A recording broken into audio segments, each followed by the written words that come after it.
महाराणा सांगा की पत्नी रानी कर्णावती को तो सभी जानते हैं, लेकिन आज हम जानेंगे एक और महान महारानी कर्णावती की कहानी, जिन्हें इतिहास में नाक काटी रानी कहा जाता है। इस कहानी की शुरुआत होती है गढ़वाल के राजा महिपत शाह से, जिन्होंने 1622 में सत्ता संभाली और मुगलों को खुली चुनौती दी। बहादुर महिपत शाह ने तिब्बत जैसी कठिन भूमि पर 3 बार आक्रमण किया और अपने साहस से इतिहास में नाम दर्ज कराया। लेकिन 1631 में रणभूमि में ही उनकी असमय मृत्यु हो गई और गढ़वाल का सिंहासन 7 वर्ष के पृथ्वीपत शाह के नाम रह गया। अब राज्य का भार आया महारानी कर्णावती के कंधों पर, जिन्होंने अपने बेटे के लिए शासन संभाला।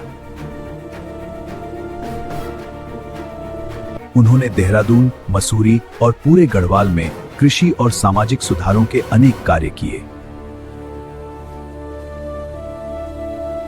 लेकिन उस समय स्त्री शासन को कमजोरी समझा जाता था। कुमाऊं के राजा बाज बहादुर चंद ने मुगलों से गढ़वाल पर आक्रमण की साजिश रची। 1635 में नजाबत खान 30,000 मुगल सैनिकों के साथ गंगा पार कर गढ़वाल की ओर बढ़ा। महारानी को संदेश मिला, या तो 10 लाख रुपए दो या युद्ध के लिए तैयार हो जाओ। गढ़वाली सैनिक गुरिल्ला युद्ध में माहिर थे। गढ़वाली सैनिकों ने पहाड़ों में गुरिल्ला युद्ध छेड़ दिया, जिससे मुगल सेना घिरकर फंस गई और रसद खत्म होने लगी। घाटी में मुगल न ऊपर जा सके न नीचे। खाने पीने के अभाव से सेना में अफरा तफरी मच गई। फंसे रहने के कुछ दिन बाद जब मुगल सेना ने विद्रोह करना प्रारंभ किया तो नजाबत खान ने महारानी से रास्ता खोलने की विनती की। रानी कर्णावती चाहती थी कि मुगलों को कभी न भूलने वाला सबक मिले। उन्होंने नजाबत खान से कहा कि वह अपने सैनिकों को वापस ले जा सकता है, लेकिन सभी को अपनी नाक कटानी होगी। जान बचाने के लिए मुगल सैनिकों ने हथियार डाल दिए और नाक कटवाकर इतिहास की सबसे बड़ी हार स्वीकार कर ली।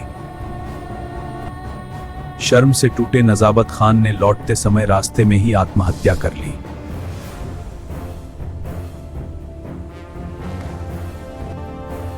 इस घटना के बाद शाहजहां ने कसम खाई कि वह फिर कभी गढ़वाल पर आक्रमण नहीं करेगा। इसके बाद महारानी कर्णावती इतिहास में नक्कटी रानी के नाम से अमर हो गई और आज ऐसी वीरांगना को भुला दिया गया जिसने मुगलों को भी झुका दिया था। ऐसी ही अनसुनी कहानी जानने के लिए हमारे चैनल राजपूताना शौर्य को सब्सक्राइब करें। जय मां भवानी।